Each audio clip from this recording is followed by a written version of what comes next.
students. We are learning English literature. This book is The First Flight, chapter number 3, part 2, The Black Aeroplane. Part 1 of this chapter was his first flight, and this is the part 2 of the same chapter. So, this chapter is about an unexpected help which a pilot gets while he is flying in the sky. So let us read and find who was the person or who was the force that actually helped this pilot when he was caught up in a dark storm. The moon was coming up in the east behind me, and stars were shining in the clear sky above me. So it was a very beautiful scenery. The moon was coming up in the east behind the pilot, and the stars were shining in the clear sky above him. There wasn't a cloud in the sky. It was a very clear sky with the moon and the stars twinkling around it. Would have been such a pretty scene. I was happy to be alone high up above the sleeping countryside. So the pilot is flying high above in his aeroplane at night while the countryside is sleeping, while the people are sleeping at night. I was flying my old Dakota aeroplane over France back to England. So this pilot, he was flying his old Dakota aeroplane. It is the name of his aeroplane. He was flying over France back to England. So this person, he is coming from Paris and he is traveling to England. Paris is where this pilot works, and England is the place where he lives with his family. So his family is in England, and for his holidays, he is traveling from Paris to England and he's flying over France. I was dreaming of my holiday and looking forward to being with my family. He was dreaming of his holidays and he was waiting eagerly to spend his holidays with his family. I looked at my watch. 1:30 in the morning. So it was 1:30 in the morning and he was so excited that he could not wait for the next day. And that's why he was flying at this time of the night. I should call Paris Control soon, I thought. As I looked down past the nose of the aeroplane, I saw the lights of a big city in front of me. So while flying, this pilot saw the bright city lights approaching and he guessed that it was a big city in front of him. So he wanted to call the Paris control station and he wanted to ask where he had reached because they had the coordinates. They could see in his screen where he had reached and they could help him in landing down at the correct place. I switched on the radio and said, Paris Control, Dakota DS088 here. Can you hear me? I'm on my way to England. Over. So finally this pilot, he called the Paris Control station and he gave them the name of his aeroplane and he has informed them that he is going to England. The voice from the radio answered immediately. DS088, I can hear you. You ought to turn 12 degrees west now. DS088. Over. So now the voice from the radio is guiding him for going to England. So the voice says that if he wants to go to England, he should turn 12 degrees west. I checked the map and the compass, switched over to my second and last fuel tank and turned the Dakota 12 degrees west towards England. So after getting this advice, he checked his map and he checked the compass. Compass is the instrument which tells us the directions. And then he also checked his fuel tank. He had two fuel tanks. The first fuel tank was already finished, so he switched to his second fuel tank, and this was the last fuel tank which he had. But before the second fuel tank finishes, he would definitely reach England, so that's nothing to worry. And he turned 12 degrees west towards England. I'll be in time for breakfast, I thought. A good big English breakfast. Everything was going well. It was an easy flight. So he was dreaming about what he would do the next day, and he thought he would reach um, in time for the breakfast and he would have a big English breakfast. Paris was about 150 kilometers behind me when I saw the clouds, storm clouds. So far the flight was easy, but now when he was 150 kilometers away from Paris, remember that he was flying from Paris to England. So now there was 150 kilometers in between him and Paris. And then he saw the storm clouds. Storm clouds, tufani clouds. They were huge. They were like black mountains standing in front of me across the sky. So these clouds were very big and black and they looked like mountains. I knew I could not fly up and over them, and I did not have enough fuel to fly around them to the north or the south. So these clouds looked like a big mountain, and his plane was a small one. So he knew that he could not fly up from the cloud because the cloud was so huge, it looked like a huge mountain. He did not know how high he would have to go in order to cross the um, cloud, the storm cloud, and he knew he could not go around the cloud because if he went around the cloud, he would require a lot of fuel, which he did not have. So he could not fly from north or he could not fly from the south. I ought to go back to Paris. So now this is the only way left. Now he has to go back to Paris, I thought. But I wanted to get home. I wanted that breakfast.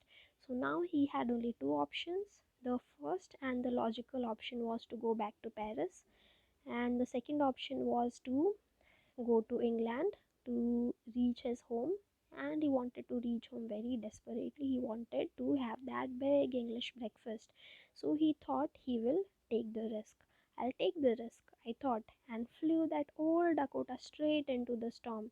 So because he could not no go over the cloud, if this was the cloud, he could not go from over the cloud. He could not just turn around and he could go because there was no fuel. So he flew straight into the storm. He flew straight into the clouds. Inside the clouds, everything was suddenly black. It was impossible to see anything outside the aeroplane. The old aeroplane jumped and twisted in the air. I looked at the compass. I couldn't believe. So now, as soon as he reached the inside of the cloud, he saw that everything turned black and it was impossible to see anything outside the aeroplane. And the old aeroplane kept jumping and twisting in the air. He looked at his compass and he could not believe that the compass was turning round and round. So the compass is supposed to show the direction, but the needle of the compass always points towards the north direction. But here the compass was just turning round and round. The compass was dead. That means the compass had stopped working. It would not work. The other instruments were suddenly dead too. I tried the radio. So all the other instruments were stopping to work gradually. So he thought that he should call the radio, he should call the Paris control station, maybe they could help him. So I tried the radio. Paris control, can you hear me? There was no answer. The radio was dead too. So now the radio also stopped working. I had no radio, no compass, and I could not see where I was. I was lost in the storm.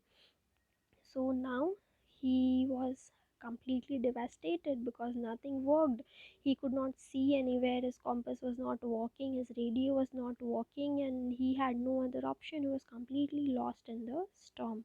Then, in the black clouds, quite near me, I saw another aeroplane. It had no lights on its wings, but I could see it flying next to me through the storm. So, suddenly, when he thought there was nothing else he could do, suddenly he could see that there was another aeroplane. There was no light on the wings, there was no light in the aeroplane, but he could definitely see the aeroplane which was flying just next to his own aeroplane. I could see the pilot's face turn towards me. I was very glad to see another person. He lifted one hand and waved. So there was no light on the aeroplane, but the pilot's face was visible. The pilot's face turned towards this man and the person, the other pilot. He lifted his hand and he even waved to him. So this person was very glad, very happy to see that there was another person. Follow me, he was saying, follow me. So, this another pilot, which was in a different aeroplane, he wanted to help this pilot and he was telling him to follow him. He knows that I'm lost, I thought. He's trying to help me. So, the other pilot knew that this pilot was lost and he was trying to help him. He turned his aeroplane slowly to the north in front of my Dakota so that it would be easier for me to follow him. So, this aeroplane, he came just ahead of the second aeroplane so that following would be easy in this storm. I was very happy to go behind the strange aeroplane like an obedient child. Um, some Obedient means somebody who follows whatever you tell him or her to do. So obedient child, like a very good child, this person started following the other aeroplane. After half an hour, the strange black aeroplane was still in front of me in the clouds. So for half an hour, this pilot followed that strange aeroplane ahead of him.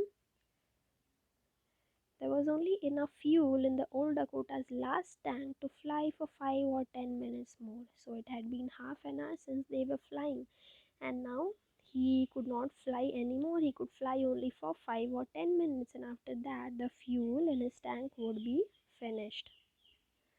I was starting to feel frightened again, but then he started to go down and I followed through the storm. So again, this pilot was feeling frightened that what would happen if his fuel finished when he was still mid-air. But then he saw that the plane which was flying ahead of him, it had started to go down. That means it was planning to land. Suddenly I came out of the clouds and saw two long straight lines of lights in front of me. It was a runway. So suddenly he came out of the storm clouds and he could see that there are two straight lines ahead and it was the runway. So now he could reach the runway and he could get away at the airport. It was an airport. I was safe. I turned back. I turned to look for my friend in the black aeroplane, but the sky was empty. So he thought that uh, the person in the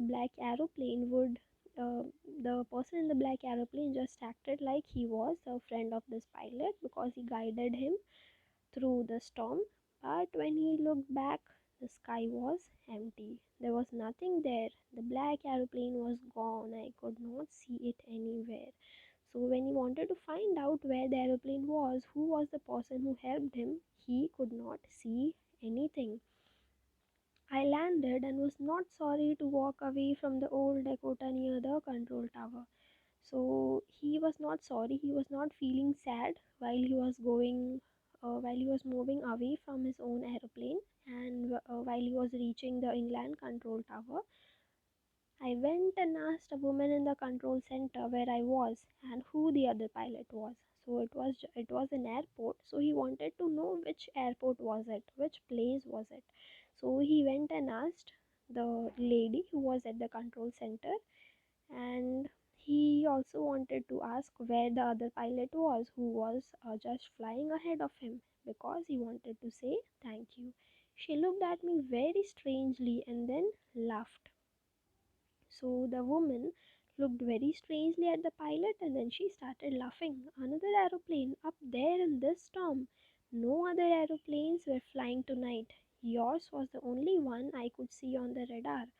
So this woman was um, very surprised and she said that there was no other aeroplane. Yours was the only one that I could see on the radar. So on the radar, if there are certain aeroplanes, they can see the signals of those aeroplanes which are flying, but on the radar only one signal was visible and it was of his own aeroplane, Dakota 088. So who helped me to arrive here safely without a compass or a radio? and without any more fuel in my tanks. Who was the pilot on the strange black aeroplane flying in the storm without lights?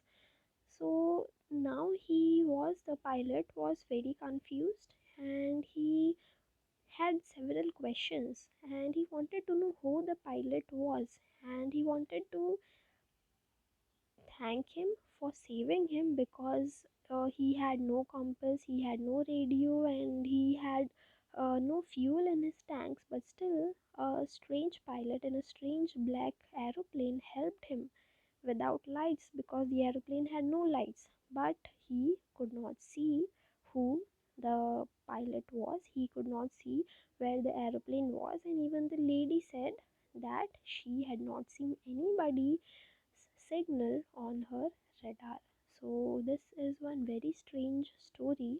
The ending is up to us to think about who the pilot could be, to think about whose aeroplane could it be, and we can only imagine that which was the force which helped this man reach his home safely.